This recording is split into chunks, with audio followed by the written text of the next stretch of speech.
Alors, bienvenue à notre samedi du sport. Aujourd'hui, c'est le 11 mai 2024. Bien, notre sujet d'aujourd'hui, comment vivre la sainteté du Christ. Souvenez-vous que la dernière fois, nous avons parlé des difficultés que le chrétien peut avoir vis-à-vis du péché et les souffrances en face des tentations, en face des séductions, en face des convoitises, en face des forces du mal. Et cela fait que le chrétien a beaucoup de culpabilité, le chrétien souffre beaucoup. Alors on se demande, est-ce qu'il y a une recette pour vaincre la séduction, pour vaincre la convoitise, pour vaincre la tentation? Est-ce qu'il y a une recette pour vaincre le péché afin de connaître la paix? Vous voyez, ce sujet-là est très important. Parce que nous étions dans le monde pécheurs et le Seigneur nous a sauvés, le Seigneur nous a rachetés et nous a purifiés, comme le dit 1 Corinthiens 6. Dieu, par Jésus-Christ, nous a sauvés, il nous a rendus justes, il nous a purifiés par le sang du Christ. Donc vous voyez, c'est une action qui vient de Dieu. Ce n'est pas notre action. On n'a pas pu nous purifier nous-mêmes, on n'a pas pu vaincre la loi, on n'a pas pu se sanctifier. Et Dieu a compris qu'il nous a créés à son image, à sa ressemblance. Il ne pouvait pas nous laisser comme ça. Donc il va nous sauver à cause de l'amour de lui-même et à cause de l'amour de nous. Parce que n'oubliez pas que son image est en nous.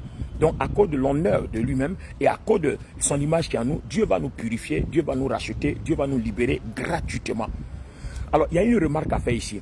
La raison pour laquelle le chrétien n'arrive pas à vaincre le péché et que certains chrétiens souffrent dans leur chair et qu'ils ne peuvent pas, face à l'impudicité, face à l'adultère, face à la masturbation, à tous les genres de fornication, à l'homosexualité, au lesbianisme, à tous ces péchés-là, au mensonge. Parce que, avant de continuer, une remarque. Beaucoup de chrétiens se trompent, c'est une ruse du diable. Ne pense pas que parce que tu ne commets pas l'impudicité, tu es plus saint que celui qui commet l'impudicité.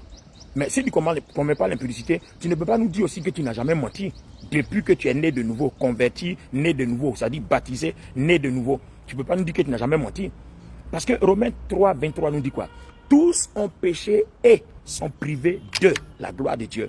C'est-à-dire celui qui a menti, le petit péché, comme celui qui a commis l'adultère, comme celui qui a commis un meurtre, comme celui qui est homosexuel, comme celui ou celle qui est lesbienne. C'est-à-dire tout cela.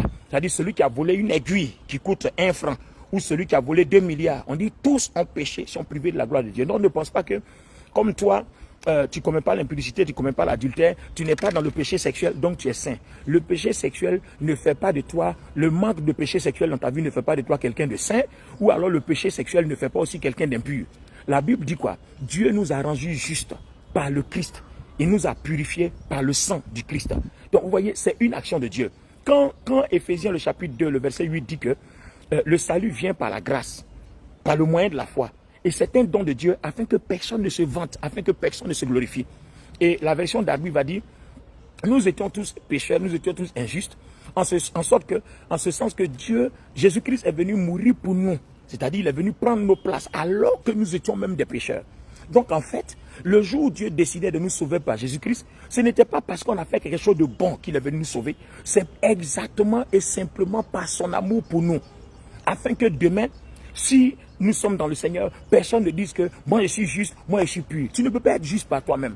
L'impudicité ne fait pas de toi quelqu'un d'impur ou bien quelqu'un de juste. Ce n'est pas possible. Parce qu'à partir du moment où Dieu nous a sauvés, il nous a rendus justes, qu'il nous a purifiés, si nous sommes dans le Seigneur que nous commettons l'impudicité, il va encore nous purifier. Donc tu vois, si nous mentons, il va encore nous purifier. Alors qu'avant, sous la loi, le menteur, l'impudique, le voleur d'aiguilles qui coûte 1 franc, le voleur de 2 milliards, hein, le pécheur grave et le pécheur moindre, le pécheur moyen, on dit tous ont péché. Donc devant Dieu, il n'y a pas un péché moyen, il n'y a pas un péché grave, il n'y a pas un péché puissant. Tous ont péché. Donc toi qui mens, tu as péché. Toi qui calomnies, tu as péché. Toi qui divises les gens, tu as péché. Voilà, toi qui juges les autres, tu as péché. Comme celui qui commet l'adultère, vous êtes même chose aux yeux de Dieu. Mais depuis que le Christ nous a sauvés, les choses ne sont plus de cette façon. Vous comprenez? Parce que Dieu dit, il nous a sauvés par lui-même afin que personne ne se vante. Donc tu comprends, je ne comprends pas pourquoi dans le Seigneur, certaines personnes, parce qu'ils n'ont pas les faiblesses des autres, pensent qu'ils sont supérieurs aux autres, pensent qu'ils sont plus purs aux autres. Non, tu n'es pas agréable à Dieu dans le Seigneur Jésus-Christ parce que tu es pur. Je ne parle pas de celui qui n'a pas encore donné sa vie à Jésus, c'est autre chose parce que lui il est encore sous la loi, ses péchés ne lui sont pas encore pardonnés. Mais Dieu l'aime quand même. Dieu l'aime quand même. Donc Dieu attend seulement qu'il saisisse la main tendue de Jésus-Christ, venir à lui pour qu'il soit purifié. Donc une fois que le Dieu nous purifie en tant que chrétiens dans le Christ, nous sommes purifiés une fois pour toutes. Nous sommes sanctifiés une fois pour toutes. Même si tu commets un péché, impudicité, tu es purifié une fois pour toutes. Même si quelqu'un qui est dans le Seigneur ne vient plus à l'église, qui s'en va devenir homosexuel, même si elle s'en va devenir lesbienne, le jour où elle revient, le Seigneur va lui pardonner ses péchés. Le jour où il revient, le Seigneur va lui pardonner ses péchés. Donc vous comprenez qu'en fait, nous avons sous-estimé l'amour de Dieu. Donc on a pensé que ce n'est pas une action que nous allons être agréables à Dieu. Tu ne peux pas être agréable à Dieu par quelque action que ce soit. Ce n'est pas possible. Les amis, on peut prendre la parole de Dieu. Ce n'est pas possible. Vous voyez, c'est une vieille tradition qu'on a mise dans notre esprit, on a mise dans nos têtes pour nous faire croire que pour être agréable à Dieu, il faut se sanctifier. Mais comment tu fais pour te sanctifier? Puisque 1 Corinthiens 6 dit que c'est Dieu qui nous a sanctifiés. C'est Dieu qui nous a justifiés par le sang du Christ. Alors bon, si on met le sang du Christ à côté, si on met Dieu, son amour qui s'est rapproché de toi, alors même que tu étais pécheur, comme le dit Ephésiens 2, la version Darby, alors même que tu étais pécheur, Christ est mort pour toi, pour que tu sois pur, pour que tu sois juste. Donc dis-moi, tu te sanctifies comment? Tu te sanctifies comment? Donc vous voyez que personne ne peut se sanctifier. Si on pouvait se sanctifier, Christ ne serait pas venu mourir pour nous. Il nous aurait laissé le temps de nous sanctifier afin qu'on soit agréable à Dieu. Donc, une première remarque, on ne peut pas être agréable à Dieu parce qu'on ne vit pas dans l'impudicité. On ne peut pas être agréable à Dieu parce qu'on ne vit pas dans le péché. Parce que de toutes les façons, du matin jusqu'au soir, ou bien de minuit à minuit, 1h du matin, 6h, 14h, 15h, 16h, 18h, à minuit, personne ne peut dire qu'il n'a pas péché. Parce que ce qu'on dit, on appelle le péché, n'oubliez pas, vous voyez, vous catégorisez le péché selon vos compétences. Bon, moi, je ne vis pas dans l'adultère, je ne vis pas dans la fornication, donc je suis plus pur que les autres, je suis plus important, je suis plus saint que les autres. C'est un mensonge. Et ça, c'est une ruse du diable. Non, c'est faux. Vous catégorisez vos péchés. Celui qui est rancunier est un pécheur. Celui qui est coléreux est un pécheur. Celui qui insulte les gens est un pécheur. L'orgueilleux imbu de sa personne, qui ne fait que se vanter, est un pécheur. Donc, vous voyez, donc peut-être que tu ne commets pas d'impudicité, tu ne commets pas d'adultère, tu ne te masturbes pas, mais tu n'es pas plus pur que l'autre parce que tu es vantard, tu es fanfaron, tu es orgueilleux, tu es rancunier, tu es coléreux, tu es injurieux, voilà, tu es hautain. Donc, en fait, ne faites pas comme si quelqu'un est juste parce qu'il a posé une action. On n'est pas juste parce qu'on a posé une action. On est juste parce que Dieu nous a rendus justes par le Christ. On est pur parce que Dieu nous a purifiés par le sang de Christ. Et Ephésiens 2 dit, verset 8 à 10 dit, ça ne vient pas de l'homme, ça vient de Dieu afin que personne ne s'en vante, afin que personne ne pense que c'est pas un mérite. Non, c'est l'amour de Dieu tout simplement. Et l'amour de Dieu pour le pécheur ne tarira jamais. Dieu ne t'a pas aimé parce que tu es juste. Il t'a aimé tel que tu es. Dans ton péché, il t'a aimé tel que tu es. C'est pour ça qu'il dit, venez à moi par la foi. La foi, c'est quoi? La foi, c'est la confiance que nous avons en Dieu. Abraham, Dieu lui dit, va sacrifier Isaac. Aveuglement, il est parti. On dit, Abraham eut confiance en Dieu et cela lui fut imputé à justice. C'est simplement la confiance qu'il a eue en Dieu. Et Dieu l'a rendu pur. Donc toi, c'est ta confiance que tu as en Dieu qui fait que Dieu te rend pur. Dieu ne te rend pas pur, ou bien tu n'es pas agréable à Dieu parce que tout simplement tu ne vis pas dans l'impudicité. Mais et les autres péchés, qu'est-ce que tu fais? Parce que quand on lit 2 Timothée 3, quand on lit Galates chapitre 5, à partir du verset 19 et autres, on voit que tous ces péchés consistent, on dit tous ceux qui font ça ne verront pas le royaume de Dieu. Mais tout cela, ça y est en nous. Ça veut dire que si Christ n'était pas là, aucun de nous ne verra le royaume de Dieu. Si Christ n'était pas en nous, aucun de nous ne verra le royaume de Dieu. Alors les amis, pour vivre la sainteté, ça dit que toi et moi, dans le Christ, pour être saint, ce n'est pas parce qu'on ne vit pas dans l'impudicité que Dieu nous voit saints. Non, c'est faux. C'est parce qu'on a confiance en Dieu. Et la façon dont nous avons confiance en Dieu, ça fait que Dieu nous rend justes et par le sang de Jésus qui nous purifie, alors nous sommes saints. Nous ne sommes pas saints de lui-même. De nous-mêmes, pardon. Donc il va falloir que toi et moi, on continue de garder cette confiance dans le Seigneur pour demeurer saint. Donc ce n'est pas ton action qui va faire que Dieu va dire que tu es saint. C'est faux. Lisons bien la Bible. Donc si on comprend la Bible comme ça, on va arrêter d'être orgueilleux. On va arrêter de se vanter. Quand j'entends certaines personnes, même certains serviteurs de Dieu, oui, tel homme de Dieu c'est un pécheur, il est impudique, il est comme ci, il est comme ça. Mais d'accord. Et si Dieu commence à pointer du doigt ton péché, parce que toi, comme tu as volé une aiguille, tu cries tout haut sur la toile devant tout le monde que ceux qui ont volé des milliards sont des voleurs. Mais toi aussi tu es voleur, parce que voler une aiguille c'est un vol. Voler 2 milliards c'est un vol. Donc vous deux, vous êtes des voleurs, vous allez en enfer. Donc si Christ ne nous purifie pas, nous tous on est morts. Tous ont péché, Romains 3, 23, et sont privés de la gloire de Dieu. Donc Dieu ne te justifie pas par une action que tu aurais faite. Non, ce n'est pas par tes œuvres, ce n'est pas par tes mérites, mais c'est par l'amour de Dieu. À partir du moment où la base de notre sainteté et de notre justification est sur la base de l'amour de Dieu, on comprend que c'est la façon dont on va avoir confiance en Dieu, ce qui va faire que l'amour de Dieu va continuer de nous purifier, de nous rendre justes par le Christ, tout simplement. Alors qu'est-ce que Dieu fait? Il nous dit, dans Ephésiens chapitre 6, il dit, revêtez-vous de toutes les armes spirituelles afin de tenir ferme face aux ruses du diable. Les ruses du diable, leurs œuvres, c'est quoi? Parce que Dieu nous a délivrés du péché. Leurs œuvres, c'est de nous rendre encore plus pécheurs, comme si dans cette immoralité-là, on s'en fout de ce que Dieu a fait pour nous. Vous voyez? En fait, leur but, c'est de nous dresser, de nous mettre en perpétuelle désobéissance vis-à-vis de Dieu. C'est-à-dire pour montrer à Dieu que ce qu'il a fait pour nous ne nous dit rien. Mais les amis, de vous à moi, quand vous avez une dette de 2 milliards et que quelqu'un vient payer la dette, pour faire honneur à la personne, pour faire plaisir à la personne, vous n'allez pas encore aller prendre encore d'autres dettes, puisque les 2 milliards que vous ne pouviez pas payer, on devait vous mettre en prison pour ça. Et même vous serez resté en prison, purger une peine de 40, 50, 60 ans. Peut-être vous allez mourir là-bas. Alors si quelqu'un vous sauve, qu'est-ce que vous devez faire? La première des choses, c'est de faire plaisir à Dieu, à la personne, pardon. Donc si Dieu nous a sauvés par Christ, là où on ne pouvait pas se sauver, la première des choses, c'est de faire plaisir au Seigneur, c'est de faire honneur, en rendant devant Dieu nos membres purs pour lui, en rendant nos membres purs. Et comment on fait pour rendre nos membres purs et nos membres saints? C'est de rester unis davantage au Christ, c'est de rester connectés davantage en Dieu, c'est de croire en l'amour de Dieu, c'est d'avoir toujours confiance au Seigneur pour dire que même quand je pêche, Dieu me purifie. Alors je ne m'éloignerai pas de lui, je demeurerai dans sa présence. Vous voyez, je demeurerai dans sa présence. Mais comment demeurer dans sa présence? Matthieu 22, il dit quoi? Quand les gens lui ont posé la question au Seigneur, que devons-nous faire pour hériter le royaume des cieux? Que devons-nous faire pour faire ceci, pour faire cela? Il a dit, bon, ok. Voilà le plus grand commandement. Et le second qui lui est semblable. Tu aimeras l'Éternel ton Dieu, de tout ton cœur, de toute ton âme, de toute ta pensée. Deutéronome chapitre 6 dit la même chose. Même dans l'Ancien comme dans le Nouveau Testament, Dieu n'a pas manqué au rendez-vous de son amour. Vous voyez? Donc tout part de l'amour de Dieu. Tu aimeras Dieu de tout ton cœur, de toute ton âme, de tout ton esprit, de toute ta pensée. De la manière dont Dieu t'a aimé, jusqu'à ce qu'il parte mourir pour toi, par son Fils. Il part mourir pour toi, parce que la Bible dit quoi? Dieu était en Christ, réconciliant le monde avec lui.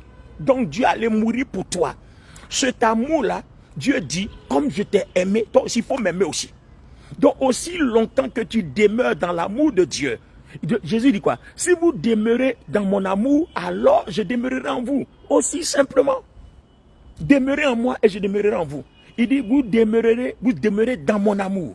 Donc, si vous m'aimez aussi de tout votre cœur, de toute votre pensée, de tout votre esprit, alors je vous purifierai toujours. À mes yeux, vous serez juste. Même si vous péchez, vous êtes juste. Vous comprenez? Donc, quand Dieu nous a rendus justes, Dieu nous a purifiés par Jésus-Christ, ça ne veut pas dire qu'on ne peut pas pécher. On pêche, les amis.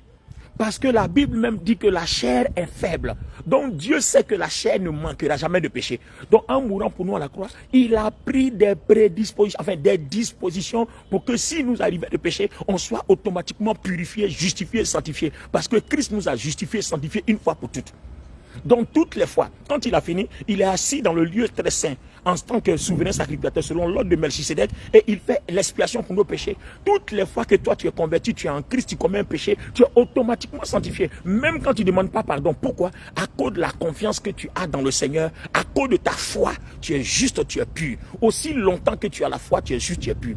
Le seul péché pour lequel Dieu abandonne quelqu'un, le jour où tu vas laisser Jésus-Christ pour aller te prosterner dans les loges, dans l'occultisme, dans le fétichisme, dans la magie, dans toutes sortes devant de faux dieux qui ne sont pas de Dieu, c'est ce jour-là que Dieu va t'abandonner. Sinon, si tu n'as pas fait ça, que tu demeures dans la foi, Dieu ne t'abandonnera jamais. Même si tu as péché pendant que tu es en Christ, il t'aime toujours. Même les païens qui sont dans le monde qui ne sont pas chrétiens, Dieu les aime. Vous pensez que Dieu les aime pas? Il les aime, il y a ses élus au milieu d'eux. Et il leur tend toujours la main. Même les païens, certains païens, quand ils pêchent là, Dieu leur pardonne. Sinon, le diable les aurait tués tous. Donc, il y a une garantie de Dieu sur leur vie parce qu'il a ses élus au milieu d'eux. Ce sont ses enfants, il les aime. Et quand Christ meurt, regardez bien, lisez bien la Bible, lisez le livre aux Romains. Si vous lisez bien le livre aux Romains, vous allez comprendre ce que je dis. Dans la Bible dit quoi? Christ est mort pour tout le monde, il n'est pas mort pour les chrétiens. Moi-même qui suis en train de parler là, au moment où Christ mourait, il n'était pas encore chrétien. Il était dans le sein de ma mère. Et même quand je suis né, j'ai péché jusqu'à... Après, je suis devenu chrétien. Donc, comment j'ai fait pour devenir chrétien? S'il n'était pas mort pour moi, qui ne m'avait pas tendu la main, aujourd'hui, je ne serais pas chrétien. Donc, Dieu est mort pour tous les païens. D'accord? Et la mort de Christ est une garantie pour tout le monde entier. Et dès que tu commences à comprendre la valeur de l'amour que Dieu a eu pour nous et que tu commences à avoir confiance en Dieu, quand tu viens dans le Christ par ta foi, alors la main tendue de Dieu fait que le Christ te justifie, le Christ te purifie. Voilà le problème. Donc, on n'a même pas intérêt à juger les païens pour dire ils sont impurs, ils sont pécheurs. C'est faux, les amis. Dieu nous aime tous, même les pécheurs. Maintenant, nous qui avons donné notre vie à Jésus, on a fait un pas, on s'est seulement différencié, on s'est seulement démarqué. Donc, même dans le Christ, si tu pèches, Dieu te purifie. Il ne t'abandonnera pas, il continuera de t'aimer, il continuera de t'utiliser. Pourquoi je dis ça? Pour la simple raison que la Bible dit que ce n'est pas parce que tu as fait quelque chose de bien que le Seigneur t'a purifié. C'est parce qu'il sait que tu ne peux pas faire quelque chose de bien qu'il prend la charge sur lui par son amour de te rendre bon. Donc quand il te rend bon, il dit demeure dans ma bonté. Et demeurer dans sa bonté, c'est quoi? C'est l'aimer. Donc si tu commets l'impudicité, il va t'aimer. Maintenant, il y a un problème. Le problème, c'est qu'il ne faut pas demeurer dans le péché parce qu'il faut qu'on rende honneur à notre Dieu. Il faut qu'on donne la gloire à notre Dieu. Il faut qu'on soit reconnaissant. Quelqu'un est mort. Quelqu'un a souffert, quelqu'un a payé le prix. La moindre chose que nous lui devons, c'est la reconnaissance, c'est de lui dire merci. Seigneur, je ne pouvais pas, tu m'as aidé, je ne pouvais pas, tu m'as sauvé. Je te dis merci. C'est la moindre chose. Et c'est pour ça que les amis, quand nous péchons, nous devons nous dire, on ne doit pas demeurer dedans. Même si Dieu nous aime quand même, même si malgré ça il nous purifie, mais on ne doit pas rester dedans. Pourquoi? Parce qu'il nous demande de résister au diable. Parce qu'en fait, le diable veut tirer profit de tout péché que nous commettons. C'est vrai que quand nous commettons un péché, nous sommes automatiquement purifiés, mais il ne veut pas qu'on reste dedans parce que le diable risque d'être une force d'opposition. Vous voyez? Donc on peut prier et le diable peut être une force d'opposition. Alors que si on n'ouvre pas la porte au péché et qu'il n'y a plus de force d'opposition, toutes nos prières sont exaucées automatiquement. Parce que la Bible dit quoi? Tout ce qu'on demandera au Père, il nous donnera. Donc il faut que nous-mêmes là, nous évitions de placer dans nos vies une opposition. Donc l'opposition ne va pas nous arranger. Alors comment il faut faire? Alors voici ma recette avant que je m'arrête là pour ce samedi du sport. Si il t'arrive que tu as une faiblesse dans la chair, parce que je sais, je te dis au regard de la parole de Dieu, tout péché que tu commets, même si tu es chrétien, tu es pardonné. Dieu ne va pas te punir, il ne va pas te frapper pour ça. Depuis que le Christ est mort à la croix, la Bible dit quoi? La loi a été satisfaite, la colère de Dieu a été satisfaite. Donc Dieu ne punira pas quelqu'un parce qu'il a péché. Peu importe la catégorie de péché que tu vas commettre, Dieu ne va pas te punir pour ça. Mais ça ne veut pas dire qu'il faut aller commettre. En fait, c'est ça le problème. Il faut être aussi sage. Il faut savoir comprendre la pensée de Dieu. C'est pas parce qu'on t'a dit, bon, tu es dans la maison de ton papa est milliardaire, donc l'argent est là, tu peux te servir comme tu veux, donc tu vas aller prendre l'argent là pour aller chez les prostituées. Même si ton papa t'aime, il ne sera pas content. Est-ce que c'est pas clair? Je pense que cet exemple terre à terre là nous permettra de comprendre. Ton papa est milliardaire, dans la maison il y a des milliards sont versés partout dans tous les placards. D'accord, ton papa dit que tu peux t'en servir comme tu veux. Mais est-ce que tu vas prendre les milliards qu'il a souffert pour aller chez les prostituées? Tu vas prendre les milliards pour aller dans les bars, pour aller... Non, non. Ça ne fera pas honneur à ton père. Même s'il t'aime quand même, il te dira, mon fils, ça là, c'est pas bon. Vous comprenez? Donc c'est à nous d'avoir une conscience. C'est à nous d'avoir une sagesse, une intelligence pour comprendre que ce n'est pas bon. Même s'il ne fait rien, ne nous frappe pas. Mais on ne peut pas être comme ça. Parce qu'il faut bien qu'on reflète son image. Il faut bien qu'on lui fasse honneur. Il faut bien qu'on lui fasse plaisir pour la grâce qu'il nous a faite simplement de payer le prix à notre place. Et ça peut se comprendre facilement. Vous voyez? Maintenant, l'autre problème, c'est que il peut avoir une catégorie de péché qui est une faiblesse dans la chair. C'est là le sujet, c'est là que je m'arrêterai aujourd'hui. Vous voyez? Toi et moi, on peut bien écraser le péché. Dieu nous a donné la force pour écraser le péché. Ben oui, on peut bien écraser. Il dit, revêtez-vous de toutes les âmes spirituelles. Lisez Ephésiens 6 jusqu'au verset 18, 19, 20 là-bas. Vous voyez? Il nous a donné les âmes spirituelles. Et les âmes là, il faut qu'on s'en serve. Donc comme le Père même sait que si on prend la grâce qu'il nous a faite pour aller nous prostituer, pour aller vivre n'importe comment, même s'il nous aime, ça ne va pas lui plaire. Il nous a donné les armes pour qu'on puisse empêcher le système du diable de se servir de la chair et nous mettre en porte-à-faux vis-à-vis du Seigneur. Vous voyez? Donc Dieu a pris les garanties pour qu'on ait la force d'écraser le péché. Donc toi et moi, on peut avoir la force d'écraser le péché si on sait comment ça se passe. Généralement, qu'est-ce que les chrétiens font? Quand les chrétiens veulent abandonner un péché, la première voie, ils s'en vont jeûner. Mais les amis, ce que je suis en train de dire là, j'ai expérimenté ça aussi. On est tous passés par là. Quand un chrétien veut abandonner le péché, il s'en va jeûner tout de suite. Il pense que c'est parce qu'il jeûne que Dieu le purifie de son péché. Mais est-ce que le jour où le Christ te sauvait, tu étais en jeûne? Tu n'étais pas en jeûne. Il est venu comme ça. Il est venu te prendre et puis à ôter tes péchés.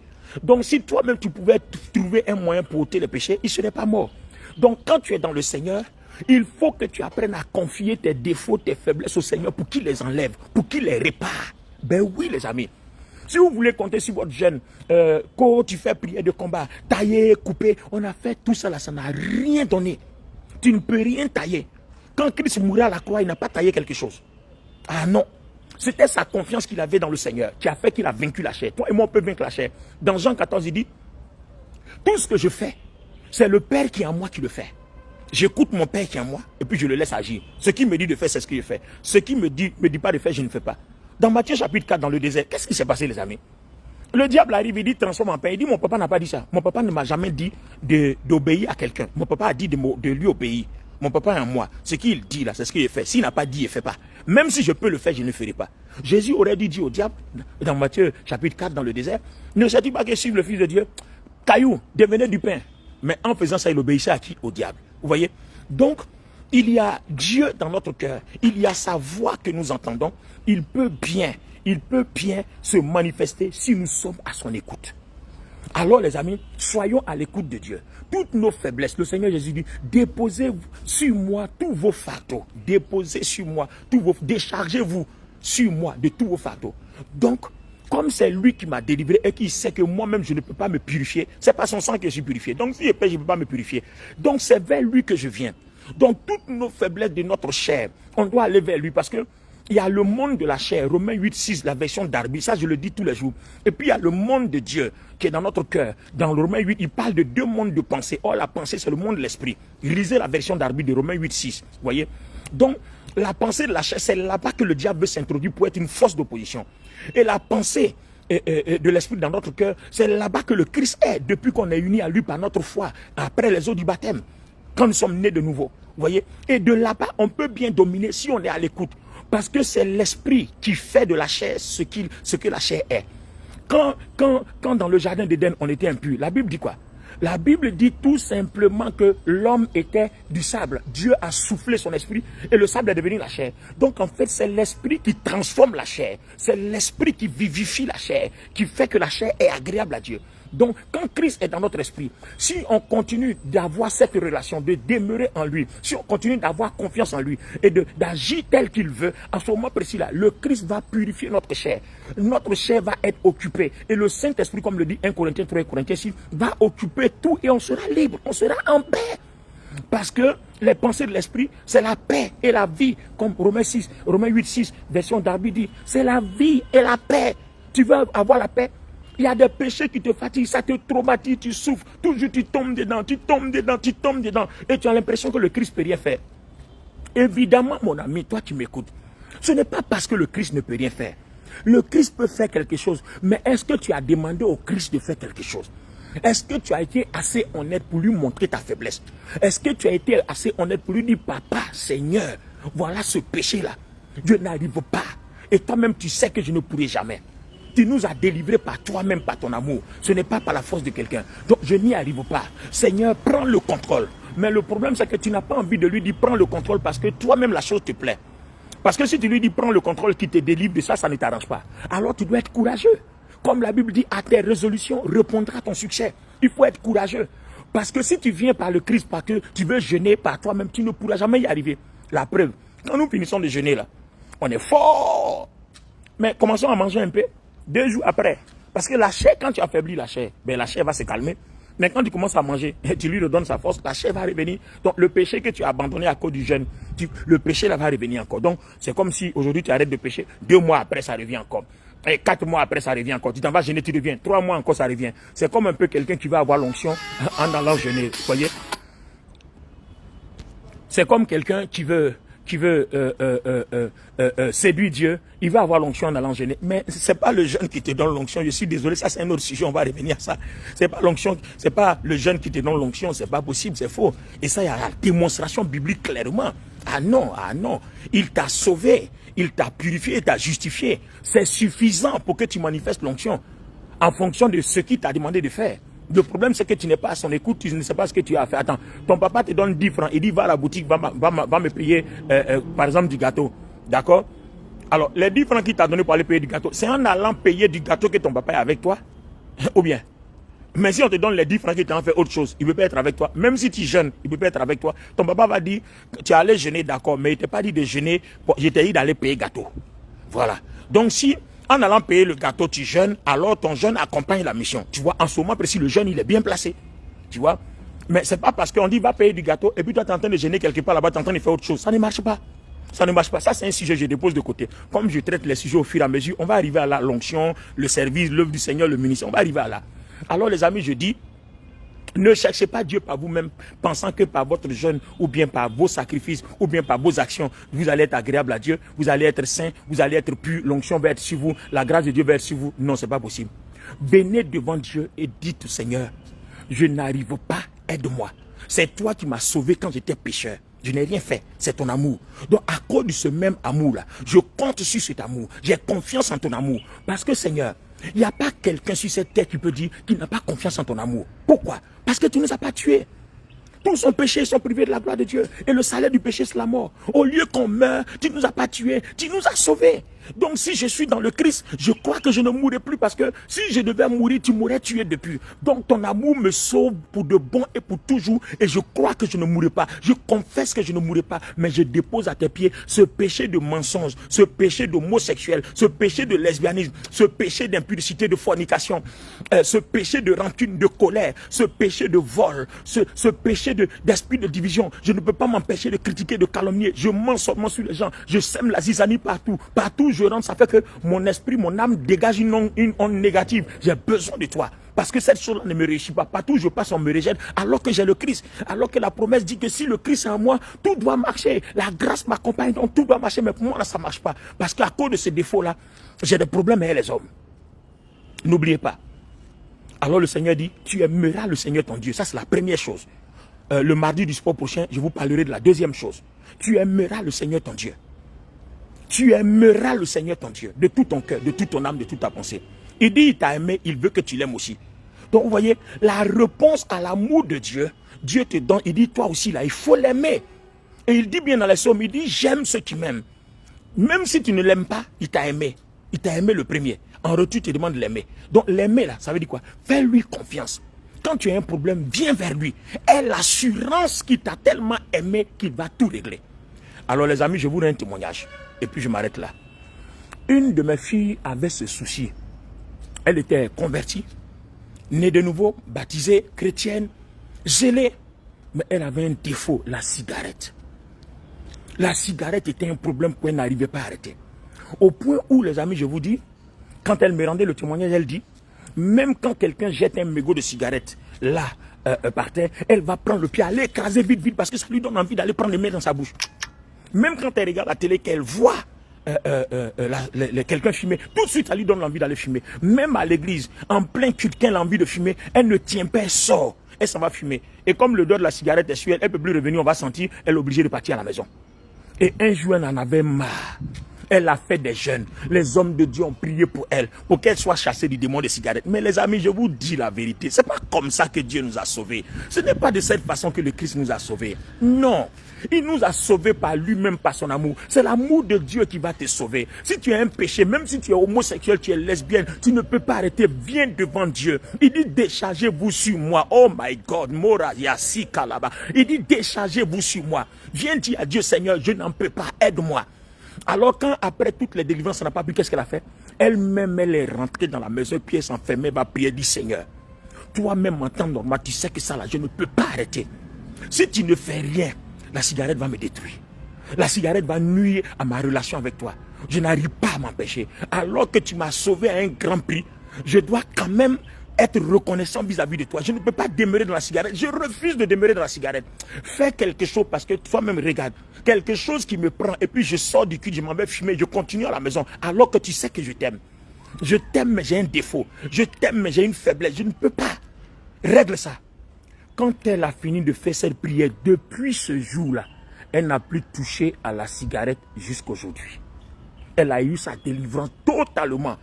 Le fait qu'elle ait eu l'honnêteté, le courage, l'audace d'humilier le diable en se déchargeant sur le Seigneur, celui qui est mort pour nous, elle en a été totalement libérée. La cigarette ne lui a plus rien dit. Elle a été définitivement libérée. Ce n'est pas par imposition des mains. Ce n'est pas par une délivrance. elle a été libérée. Le Christ nous libère, c'est la vérité. L'amour de Dieu nous rend libres, c'est la vérité. Si vous connaissez la vérité vous affranchira. Oui, vous connaîtrez la vérité vous affranchira. Le Christ nous affranchira. Si on veut nous-mêmes abandonner et nous mettre devant lui, il nous libérera. Alors les amis, comment vivre notre sainteté à Christ? C'est premièrement, le Seigneur demande qu'on l'aime.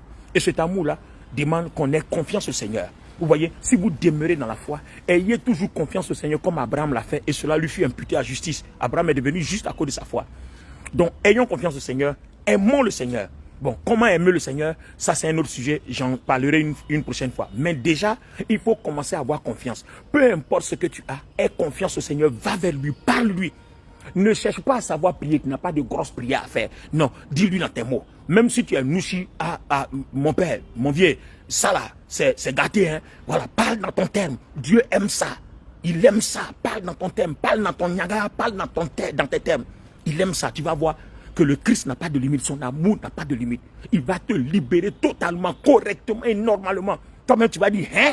Les amis, c'est tellement facile que beaucoup ne croient pas. Donc, comme on est traditionnellement habitué aux délivrances, dès que la question n'est pas couru, on n'a qu'à t'imposer les mains. Mais on nous a imposé les mains, souvent ça n'a pas marché. Parce que le Seigneur a besoin que nous-mêmes, nous prenions des résolutions pour que le succès réponde à nos résolutions. Et c'est dans le cœur que ça se passe. Et comme le Christ est dans notre cœur, comme ce que nous disons dans notre cœur a beaucoup plus d'impact que ce que nous sortons, les mots que nous sortons de notre bouche, alors le Christ nous écoute. Alors le mardi du sport prochain, je parlerai de tous ces aspects-là. Alors, bien aimés dans le Seigneur, déchargeons-nous de tous nos fardeaux. Et vous allez voir, le Seigneur va nous libérer un à un. Si on prend le courage de présenter nos problèmes un à un, il va nous libérer un par un, jusqu'à ce qu'on soit totalement libre. Donc, une fois qu'il t'a purifié, t'a justifié, tu as accepté Christ, tu t'es baptisé, tu es sauvé, il reste à vaincre ta chair. Donc, revêtons-nous des armes spirituelles pour vaincre la chair. Et une des armes spirituelles, c'est la parole de Dieu. Et dans la parole de Dieu, on nous parle de l'amour de Dieu. Il dit de l'aimer. D'accord? Alors, il dit de se décharger sur lui de tous nos fardeaux. Donc, voilà une arme, la parole. Et si on la connaît, elle nous affranchira. Donc, c'est avec elle qu'on combattra. Le Christ a dit, il est écrit. Satan aussi dit, il est écrit. Il est écrit, vous voyez. Le Christ ne l'a pas insulté. Hein. Il a dit, va là-bas, et si le Fils de Dieu, tu es vaincu. Non, il n'a même pas dit ça. Il dit, il est écrit. C'est dans il s'est écrit là. Et il dit, Satan, retire-toi, de toute façon, tu ne peux pas. Parce que moi, je resterai dans il est écrit. C'est de la part de mon père que je parle. Mon papa dit, il est écrit. Et dans mon papa dit, il est écrit là. Satan n'a pas pu tenir, Satan s'est retiré. Donc nous on est là, oh tu es vaincu, tu es ceci, tu es cela. Non, dis-lui, il est écrit. Dis-lui, le Christ qui est en moi dit. Vous voyez, il faut présenter le Christ. Présente l'amour de Christ à tes problèmes. Présente l'amour de Christ aux démons, au diable. Présente l'amour. Ils ne supportent pas ça. C'est ça qui les a vaincus. Si tu veux te présenter toi-même, tu seras vaincu. Mais présente l'amour de Christ, l'amour qui a fait de toi ce que tu es là. Il faut leur présenter ça. Dis à ton problème, dis à ton péché, dis à ta pauvreté, dis aux démons, dis à ton sorcier, voici l'amour de Christ. Et quand tu commenceras par la parole à confesser l'amour de Christ, vous allez voir, ils vont se retirer doucement parce que connaît. Ils savent que celui qui est là connaît la vérité et la vérité l'a affranchi. Que Dieu vous bénisse, mesdames et messieurs. C'était le samedi du sport. J'ai beaucoup parlé aujourd'hui. Hein. J'étais inspiré parce que je veux que quelqu'un comprenne l'amour de Dieu tel que je l'ai compris. Vous voyez? L'amour de Dieu, tel que je l'ai compris, je voudrais que quelqu'un comprenne ça comme ça. Alors j'ai demandé au Seigneur, inspire-moi aujourd'hui pour que je parle à tes élus, pour que je parle à mes frères, je parle à mes soeurs dans le Seigneur, je parle à mes collègues pasteurs, je parle à quelqu'un, l'amour de Dieu. L'amour de Dieu. Même si tout le monde t'a rejeté, ne fais pas du mal pour ça. L'amour de Dieu seul te suffit. Parce que souvent, les gens pensent que parce que tu as commis une faute, Dieu est contre toi. Non, hein, c'est les hommes qui n'ont pas compris l'amour de Dieu qui sont contre toi. Mais Dieu est avec toi. Je te dis ça aujourd'hui. Dieu est avec toi. Les gens qui n'ont pas compris l'amour de Dieu pensent que Dieu est contre toi. Dieu est avec toi. Quand tu as accepté Christ, que Christ est mort, Dieu n'a jamais rejeté quelqu'un. Dieu est avec toi. Donc ne te laisse pas influencer. Le diable cherche à te culpabiliser. Et une fois que tu fais rentrer la culpabilité dans ta chair, alors ça devient une force d'opposition. Tu deviens triste et tu attristes le Saint-Esprit. Et ce n'est pas bon. Donc sois confiant. Il faut savoir que en tout état de cause, Dieu t'aime. Et si tu as tes faiblesses, dépose-les. Dieu va te libérer. Alors, paix et joie avec nous, bien-aimés dans le Seigneur. Voilà, c'était votre serviteur, le docteur Olivier Bonny, pour la matinale, ce samedi du sport, 11 mai 2024. Vous pouvez nous contacter si vous avez des sujets de prière que vous avez besoin d'aide. Contactez-nous via WhatsApp, plus 225 05 04 10 69 65. Vous pouvez aussi aller sur mes pages, mes différentes pages sur les réseaux sociaux. Facebook Olivier Bonny Toukou, mon profil Facebook Olivier Bonny Ministry, ma page YouTube Olivier Bonny Ministry, ma page TikTok, Instagram, Olivier Boni Ministry, pour écouter d'autres messages pareils qui vont vous aider à vivre votre foi dans la tranquillité, sans souci. Soyez en paix. Tu as commis un péché, il te pardonne. Soyez en paix. Voilà, soyez en paix. Voilà, donc contactez ces pages-là pour les différents programmes. Alors, si vous voulez savoir où se trouvent nos lieux de prière, vous voyez, tout est fixé sur l'entête de ce message, de ce direct. Si vous lisez l'entête de ce direct, vous allez voir tous nos numéros, tous nos contacts pour nous joindre par rapport à si vous voulez prier avec nous. Bon, demain, moi, je serai aux 2 plateaux, pour ceux qui sont du côté d'Abidjan. C'est sur le boulevard Latry, venant de Cocody ou bien là, lors d'Angré ou bien d'Adien, voilà, après Sokosé ou après Lena. Regardez, vous allez voir la station Ola, qui était anciennement mobile. Derrière, il y a 2 coups de tennis. L'église est juste à côté. Si vous êtes en voiture, vous contournez. Et si vous êtes en Yango, c'est la rue K42, porte 121. Voilà, demain, c'est de 8h à 11h. Voilà, et tous les vendredis, c'est de 19h à 21h. Hier, on a fait un moment merveilleux. Waouh! On a parlé d'un aspect de l'amour de Dieu. Waouh! Vous aurez le message sur les réseaux sociaux bientôt. Alors demain, je t'invite, c'est de 8h à 11h aux 2 plateaux. Que Dieu vous bénisse, que sa paix soit avec vous. C'était votre serviteur, le docteur Olivier Boni, qui vous a parlé de la part du Seigneur, de l'amour de Dieu, voilà, dans le sujet comment vivre notre sainteté dans le Christ Jésus. Merci à vous, shalom, merci de m'avoir écouté et que Dieu bénisse tous ceux qui passeront par là, que le Saint-Esprit touche leur vie et transforme leur vie comme il a transformé la mienne. Restez bénis au nom de Jésus. J'ai dit amen cette fois.